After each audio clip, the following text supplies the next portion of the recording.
How many of you have ever heard someone tell you that I don't have time? I run out of time. Many people, right? And even you also said this sentence many times to yourself. Hello everyone. Welcome to the second part of productivity video and how to stop time for yourself. As always, I have a new drawing for you today. And we're gonna make this drawing at the same time. You're gonna listen to me talking about time management and the rest of the productivity tips that I want to share with you. Let's first of all analyze this word, I don't have time. So I don't have time is simply a negative sentence grammatically and technically. It does affect your mind when you say that you don't have time. You know, words are so powerful. You need to mind what comes out of your mouth. When you say you don't have time, this wording can lead to you not really having time, even if it was possible some days that you had time, but when you tell this to yourself, you give away this ability from yourself that you don't have time. You don't give yourself enough time. That is why this wording is so powerful. Do not repeat it, or it will find a place in your subconscious mind and you will find it so hard to get rid of it. But how do you do this? Because you already cultivated this in your subconscious mind. Well, me too. And how do I manage with that? It comes with being mindful through the day. Be mindful about what do you do and about what do you say. Whenever you find yourself doing nothing or you find yourself saying that I don't have time, you paraphrase, you rephrase that wording again in that time right away. And you tell to yourself, no, I do have time for this. Maybe not today, but another day. And I will make it. I will try to make it today. Check my priorities today and I see if I have time for it today. If not, then maybe tomorrow. Or the next or about the program. You don't simply say I don't have time. You assess. You assess and consider the importance and value of that new thing coming in your life, and you see that how much that value shapes your life. And according to that, you decide when to do it. It's not like you never do it. You do it, but you decide when you want to do it. And it all comes with the time management. And the bad negative beliefs have to be thrown away. The next step is that prioritize. And prioritize wisely. Once you prioritize your time and your life and your tasks, then you simply know that what gives the highest and the most value into your life and what you need to do first. Based on your mood, based on your feelings, based on your health, you choose the right thing to prioritize through the day. And each day your priorities will differ. So each day you need to prioritize once again in order to make sure that you're on the track. Let me give you a reminder. Though we all know that exercising is so essential in the beginning of the day, but most of us neglect that. And do you know that exercising is the fundamental thing, is the foundation of our day? If we procrastinate exercising, we will be less productive during our day. Then why we should procrastinate exercising? I know it could be such a difficult thing to do. But remember that how much this one habit can change your whole life trajectory. There are a lot of references regarding how to make the habit or how to make a habit. So I'm not going to talk about how you want to make it. But briefly, I want to say start from small, 10 minutes, 5 minutes stretch, and then go longer. Because believe me, it will really make a difference. Believe me. Even doing exercise for 5 minutes every morning can make a difference.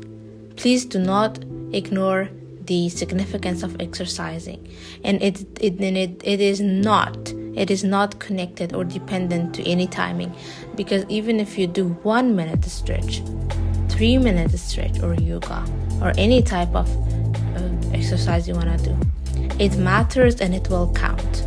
The time does not matter. Consistency matters here, and you will see the results. I learned how to manage my time through the book of Brian Tracy by the name of Time Management. And he first of all emphasized about the 4 Ds of effectiveness, which is desire, decisiveness, determination, and discipline. I personally use his checklist and to-do list principle a lot, like almost every day, to track my day and to manage my meetings and plans, everything. So I mixed a list of to-do list and checklist, and I write my things down things that I have to do tomorrow the night before. And tomorrow I do not have any worries because I simply open my to-do list notebook, and when I look at it, I know what I'm supposed to do. So I just start doing, without even thinking. So it saves me a lot of time. And what gets measured gets done. Sometimes the projects are big. Some of the things that we want to do, they are like somehow significant, and you cannot complete them in 1 hour. So what you do is you break them down. And instead of procrastinating, you break them down and you plan small by small. I just want to give a real life example about this. Like, I am nowadays working on a project on our world history class. The project is so sweet. It is talking about making your own country. And I made my own country by the name of Asayada, which means sovereignty. And it is an Arabic speaking country, so that's why it looks like Arabic, the word. So the thing is that, it sounds so interesting and enjoyable, right? But it needs a lot of editing. It needs a lot of work with AI to find the flag, to find the nationality, the culture, the map, and everything else. So what I did was, first of all, thankfully I had my partner, but she got sick. She has a toothache now, and now I have to do some more tasks myself. So I jot them down into 2 parts. First of all, the first part was writing the description, the whole description about my country, Asayada. And then I have to do some editing and make a slide or a presentation, something like that, in order to present it in the class. So these are still 2 big parts. So what I did was I split some of the writings with my partner, and I did some of them myself. So there are about 6 topics now, and I have a busy day, and I can't write about all the 6 topics in one day. So I split them into 3 every day. 3 tasks for today, 3 tasks for tomorrow. And I have 4 days to prepare my project. So I did this. For the first 2 days, it went like this. Now I'm on a position where I have my writings ready, and now I need to work on editing and making the slides. So the editing is a little bit more, has more work, and that needs to be done first. How I plan to do that is I estimated that all of this editing work might take 2 hours of my time, and I could estimate that it could take even 3 hours as well. So I split them down in 2 hours during my day, 1.5 and 1.5 in 2 days. And about the slides, I'm a very fast slide maker, so I wouldn't give it more than 30 minutes to plan my slide. So this is how you also should break down big tasks, so that you can get them done before the deadline. Please, there is a method that saved my life. That method is called ABCDE method. ABCDE method is a prioritizing method. So you put an A next to the task that must be done during that day. You shouldn't have more than 3 A tasks during one day, because more than 3 priorities would be difficult to accomplish. And then B tasks should be done. They are important too, but they are not as important as the A tasks. C tasks are nice to do. C tasks are the one that you can do them the other day too, but they are also enjoyable, but you put C next to those tasks. D tasks can be delayed, and E tasks can be eliminated. It means they are no longer important. Never forget that 10 minutes saved for every minute that you invest in planning your work in the first place. There is more to life than just increasing its speed.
I know that people who are here to listen about time management are the people who want to increase the quality of their life and bring balance in their lives. So you need to consider your inner life, your health and relationship, along with your academic and your professional life. Because if you don't bring a good balance, then you cannot be a good time manager. Imagine you're sick and you don't take care of yourself, and instead you go and you join a meeting that you need to take care of, and then what happens is that your health worsens, and that is not time management. And also relationships, also take care of your important relationships, and never forget that life is about your inner world, health and relationships. I hope these things help someone. And this is just a new way that I make videos nowadays, because I just figured out that maybe I could add some more value to my videos by this. So if there is any question or any other topic you want me to talk about, please feel free to share your thoughts in the chat, in the comments below, and like and subscribe this channel. And if you find it useful, please also share it with your classmates, with your friends, everywhere. Have a nice time, everyone. Thanks for watching. Goodbye.